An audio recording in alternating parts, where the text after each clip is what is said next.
must be replenished. But even then, it will not burn, as so long as I must watch.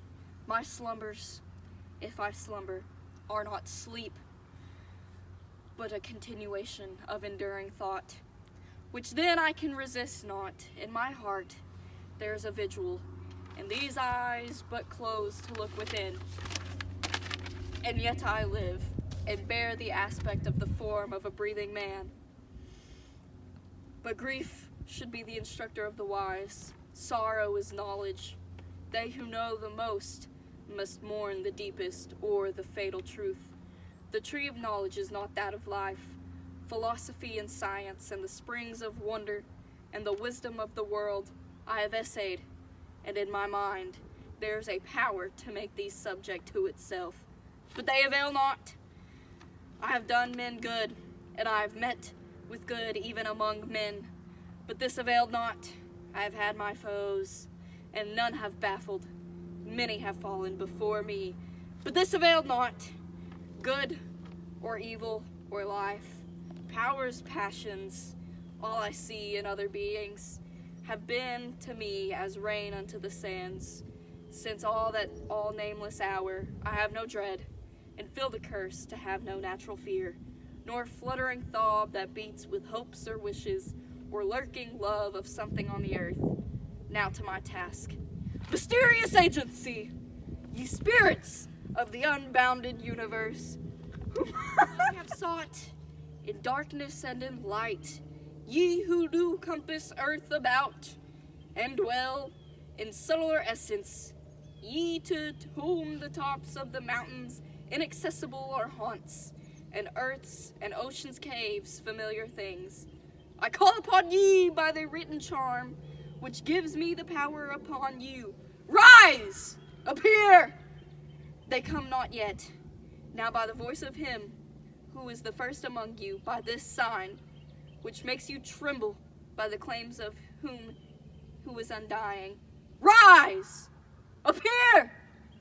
Appear!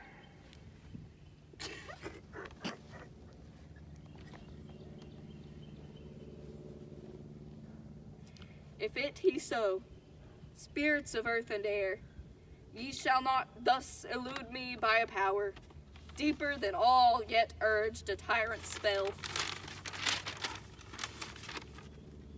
which had its birthplace in a star condemned, the burning wreck of a demolished world, a wandering hell in the eternal space, by the strong curse which is upon my soul, the thought which is within me and around me, I do compel ye to my will. Appear!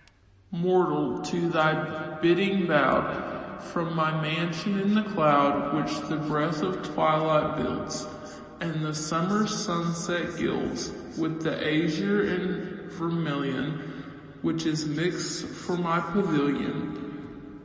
Though thy guests may be forbidden, on a star beamed I have ridden, to thine adjuration bowed, mortal, be thy wish avowed. Mont Blanc is the monarch of the mountains. They crowned him long ago, on a throne of rocks in a robe of clouds, with a diadem of snow. Around his waist our forests brace, the avalanche in his hand. But ere it fall, that thundering ball must pause for my command. The glacier's cold and restless mass moves onward day by day, but I am he who bids it pass, or with its ice delay. I am the spirit of the place, could make the mountain bow, and quiver to his caverned base. And what with me wouldst thou? In the blue depth of the waters, where the wave hath no strife, where the wind is a stranger, and the sea snake hath life, where the mermaid is decking her green hair with shells, like the storm on the surface, came the sound of thy spells.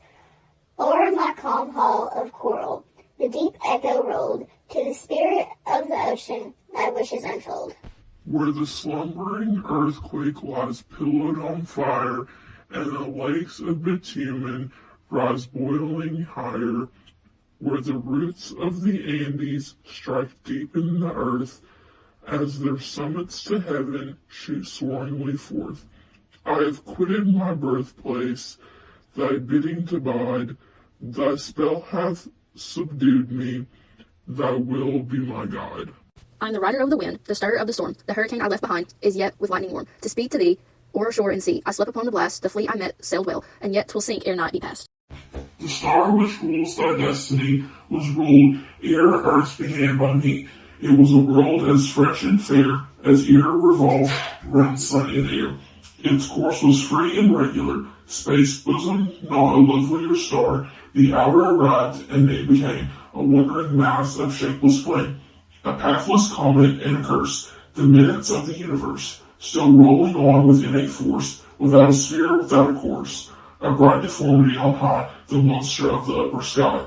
And thou, beneath its influence born, that worm, who I obey in scorn, forced by a power for this brief moment to descend, where these weak spirits around me bend, and partly with a thing like thee, what wouldst thou, child of clay, with me? The star which rules thy destiny was ruled ere earth began by me. It was a world as fresh and fair as ere revolved round sun and air.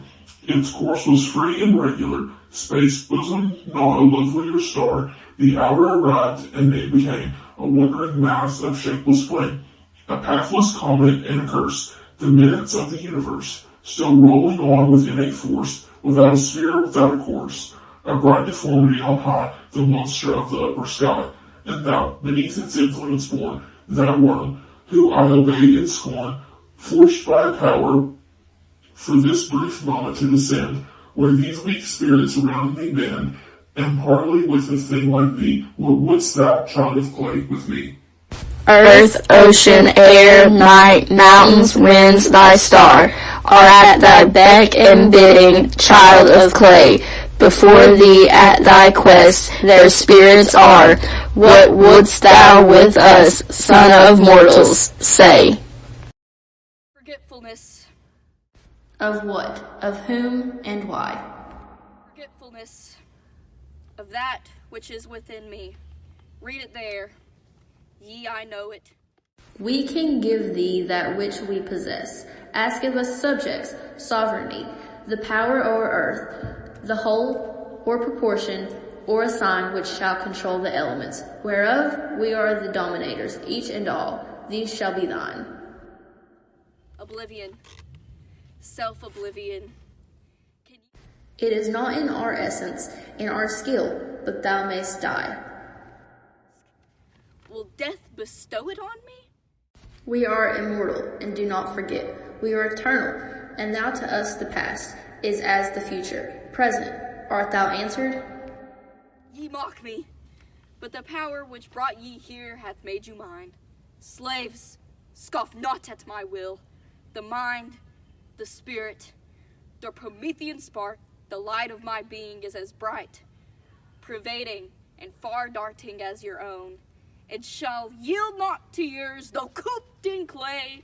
Answer, or I will teach ye what I am. We answered as we answered. Our reply is even in thine own words. What say ye so? If, as thou sayest, thine essence be as ours, we have replied in telling thee, the thing mortals call death hath naught to do with us. And then I have called ye from realms in vain. Ye cannot, or ye will not, aid me. Say, what we possess we offer, it is thine. Bethink, ere thou dismiss us, ask again, kingdom and sway and strength and length of day. Accursed, what have I to do with these days? They are too long already. Hence, be gone.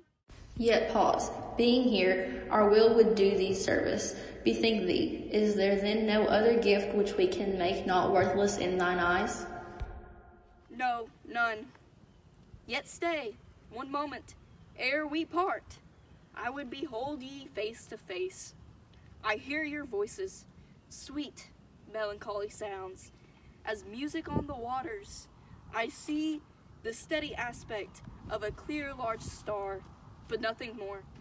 Approach me as ye are, one or all, in your accustomed form.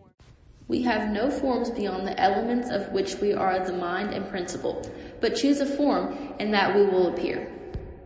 I have no choice. There is no form on earth, hideous or beautiful to me. Let him, who is most powerful of ye, take aspect as unto him may seem most fitting. Come! Behold, O God, if it be thus, and thou art not a madness and a mockery, I yet be most happy. I will clasp thee, and we again will be. My heart is crushed!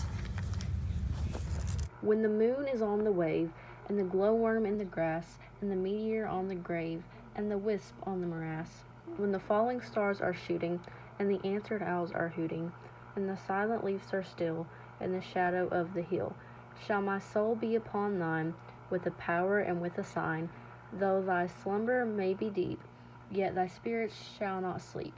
There are shades which will not vanish, there are thoughts thou canst not banish. By a power to thee unknown, thou canst never be alone. Thou art wrapped as with a shroud, thou art gathered in a cloud, and forever shalt thou dwell in the spirit of this spell. Though thou seest me not pass by, thou shalt fill me with thine eye, as a thing that, though unseen, must be near thee and hath been. And when in that secret dread thou hast turned around thy head, thou shalt marvel I am not, as thy shadow on the spot. And the power which thou dost feel, shall he what thou must conceal.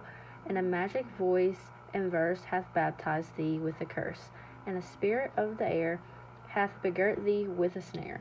In the wind there is a voice, shall forbid thee to rejoice, and to thee shall not deny all the quiet of her sky. And the day shall have a sun, which shall make thee wish it done. From thy false tears I did distill an essence which hath strength to kill. From thine own heart I then did wring the black blood in its blackest spring. From thine own smile I snatched the snake, for there it coiled as in a brake. From thine own lip I drew the charm, which gave all these their chiefest harm. In proving every poison known, I found the strongest was thy own. By thy cold breast and serpent smile, by thy unfathomed gulfs of guile, by that most seeming virtuous eye, by that shut soul's hypocrisy, by the perfection of thine art, which passed for human thine own heart, by thy delight in others' pain, and by thy brotherhood of Cain, I call upon thee and compel thyself to be thy proper hell. And on thy head I pour the vial, which doth devote thee to this trial. Nor to slumber nor to die shall be in thy destiny, though thy death shall still seem near to thy wish but as a fear. Lo, the spell now works around thee, and the clankless chain hath bound thee. O'er thy heart and brain together hath the word been passed now whither.